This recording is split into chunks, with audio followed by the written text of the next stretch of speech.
தேமுதிக பொதுச் செயலாளர் பிரேமலதா விஜயகாந்த் அதிமுக கூட்டணியில் உள்ள எஸ்டிபிஐ கட்சி வேட்பாளர் முகமது முபாரக்கை ஆதரித்து திண்டுக்கல்லில் பிரச்சாரம் மேற்கொண்டார்.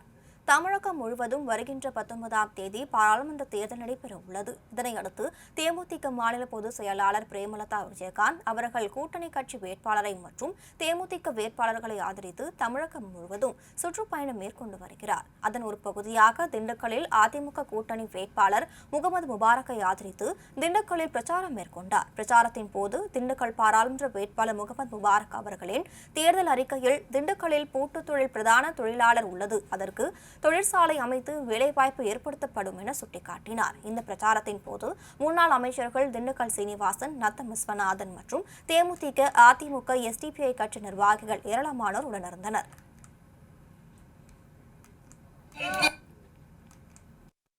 விவசாயிகளுக்கு உரிய விலை கிடைப்பதோடு உங்கள் பொருட்கள் நல்ல விலைக்கு விற்க நமது வேட்பாளர் உங்களுக்காக உழைப்பார் என்பதை தெரிவித்துக் கொள்கிறேன்.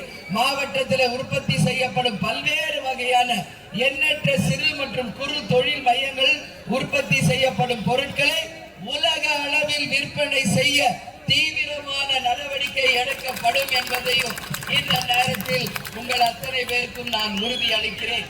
காரைக்குடி, நத்தம்